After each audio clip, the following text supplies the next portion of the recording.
nous avons été en résidence à l'automne 2019, donc moi-même et Nicolas Boulard.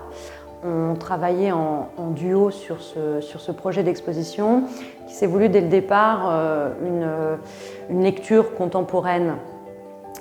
de la situation d'écriture de Balzac donc, au château de Saché. D'où l'idée d'intituler cette exposition « Situation de vallée » avec 3 actes. Situation numéro 1, qui est la pièce dans laquelle on se trouve actuellement, qui tire son titre d'un ouvrage de Roland Barthes qui s'appelle SZ, que Barthes écrit dans les années 70 à propos d'une nouvelle de Balzac qui avait été un peu laissée de côté, on va dire, qui s'appelle Sarrasine. Donc on est parti de cette référence qui était déjà un processus de médiation, lire Balzac à travers les yeux de Barthes et qui plus est à travers nos yeux après. Et on a commencé comme ça à cheminer par un processus de mise en abîme constant où on perd même l'origine en fait, des sources pour arriver à un cabinet de curiosité un peu crypté. Et dans ce jeu des références, il y a aussi la question d'être proche du livre. Et ça a rejoint là aussi un travail que Nicolas menait depuis déjà plusieurs années, créer des petites bibliothèques qui sont comme des monuments pour un seul livre. Ce qui fait qu'on a 3 bibliothèques dans cette première salle, une petite bibliothèque dédiée à la théorie de la démarche, une à SZ de Roland Barthes et une à Séraphita de Balzac. Donc c'est un peu nos sources comme ça.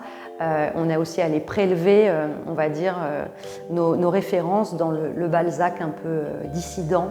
le Balzac méconnu, le Balzac marginal. Ça nous a semblé plus pertinent d'interroger ce Balzac-là que celui de la comédie humaine, peut-être, qui nous amenait dans quelque chose de beaucoup trop vaste.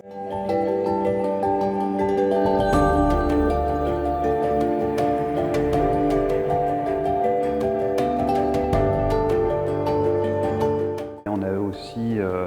abordé géographiquement le personnage, donc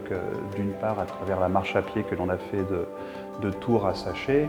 qui a permis de produire une pièce sonore, une installation sonore qui est présentée dans la grange. Et il y a aussi un ensemble d'œuvres d'inspiration très minimale qu'on peut retrouver dans cette salle, qui ont été produites dans le cadre de la résidence à Saché, dont notamment le nuancier Le Bleu du ciel, donc, pour lequel nous avons collecté l'eau de pluie pendant 15 jours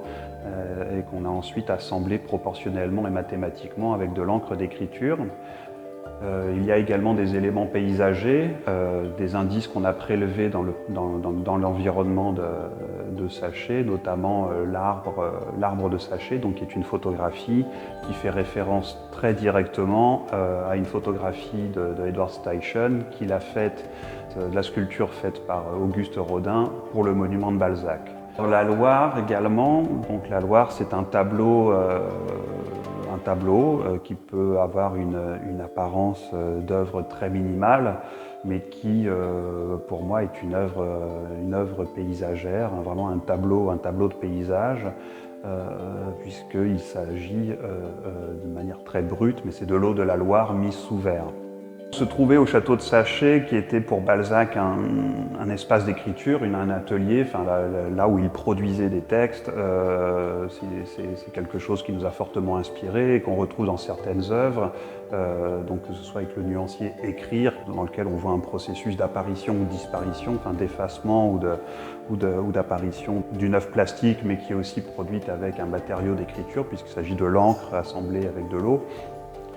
Ça fait un lien aussi avec la vidéo de Léa Bismuth présentée sur le moniteur, où on assiste à l'apparition et à la disparition d'un texte qui a été écrit et rédigé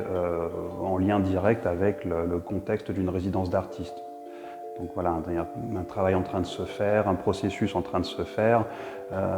donc qui fait lien aussi avec on va dire les changements climatiques ou géographiques. Je parle de ça en lien avec la vidéo qui est présentée dans la grange, donc qui s'intitule Horizon, dans lequel on voit le bleu du ciel changer, fluctuer pour se recomposer pendant une fraction de seconde, redevenir un élément normal pour ensuite se redécomposer et de redevenir une œuvre abstraite pour laquelle on n'arrive pas à percevoir pleinement s'il s'agit d'un élément réel ou fictionnel.